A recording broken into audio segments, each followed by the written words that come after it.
Hello everyone, I'm Dr. Asavari Sant, and on behalf of Health Pals Arogya Mitra, I wish you all a very happy Women's Day.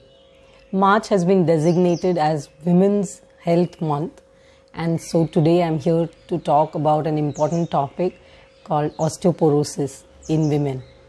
As we all know, osteoporosis is a disease which usually affects women after menopause.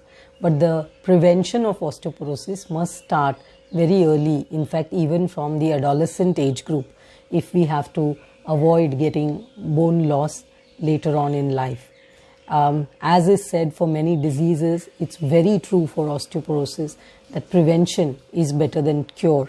So today we are going to talk about two very important things which help us to prevent osteoporosis, that is our calcium and vitamin D levels. Like happiness, it is said that you cannot pour from an empty cup. So unless you are happy, you cannot make anybody else happy. Similarly, unless your bone mass is good, you can't prevent osteoporosis. And this peak bone mass is reached as early as somewhere between 18 to 30 years. And after 30, we all start losing bone mass.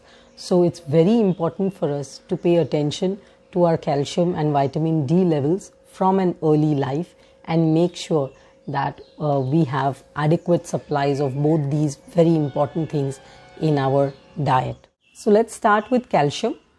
As you all know, calcium is a mineral which is important not only for our bone health but also for our muscle functioning, nerve functioning, as well as blood clotting.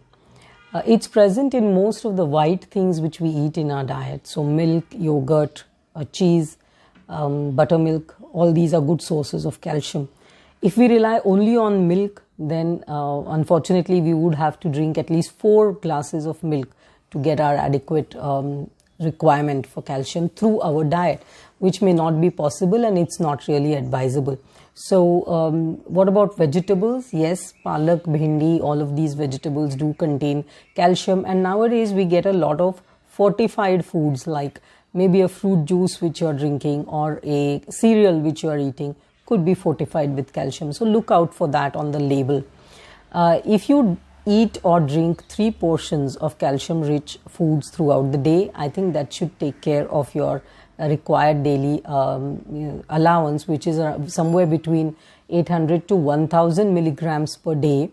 And in pregnant women, in the elderly, in breastfeeding women, in athletes and girls who are just growing up, it should go up to somewhere around 1200 milligrams per day.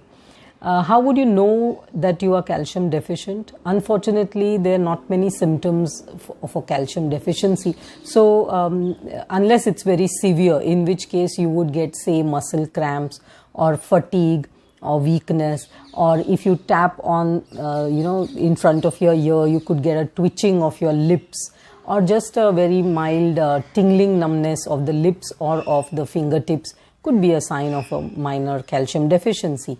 So I think the better way to detect it would be to get your blood tested, and therefore I'd recommend that you make a calcium test part of your annual checkup. Maybe you can mark up your birthday or your anniversary and make sure you get your regular checkup done. In addition to preventing osteoporosis, calcium levels are also important to prevent PMS, that is premenstrual symptoms. They help in weight loss. There's a lot of research which says that good calcium levels are important for weight loss and weight management per se. It's also an important part of keeping your skin flawless and not show the signs of aging. So your blood levels should be somewhere between 8.5 to 11 milligrams per deciliter. And oh yes, soya, almonds and dry fruits are also very good sources of calcium, so make them a part of your diet. In case a your diet is not matching up to your requirements, then definitely consult your physician and take a supplement of calcium. I would recommend it definitely for women over 50 after consulting your physician. A calcium supplement must be part of your daily routine. Moving on to vitamin D, It's sometimes called the sunshine vitamin, and we all have this misconception that because we are living in a sunny country, India, and we spend a lot of time outdoors, we will never be deficient for vitamin D. Unfortunately, our dark skin makes us very prone for vitamin D deficiency. So let's get this thing out of our heads that just walking in the sun is going to be enough for a vitamin D levels to be good. Though it is made from sun exposure by converting cholesterol under your skin, so the subcutaneous fat, into vitamin D, it's not enough most of the times, and many of us, almost 50% of the Indian population, is actually deficient in vitamin D. Now, vitamin D is actually a very unique vitamin because it functions like a hormone. All the cells in your body have a receptor for vitamin D, and therefore it has a function not just for your musculoskeletal or bone health, but also a variety of other functions. People who have dark skin, like I said, people who have sedentary and indoor occupations, people who are obese or who are overweight, who don't go out too much in the sun, the elderly, small infants and children, these are all people who are prone for vitamin D deficiency, and definitely also women, because they spend a lot of time indoors, are prone for vitamin D deficiencies.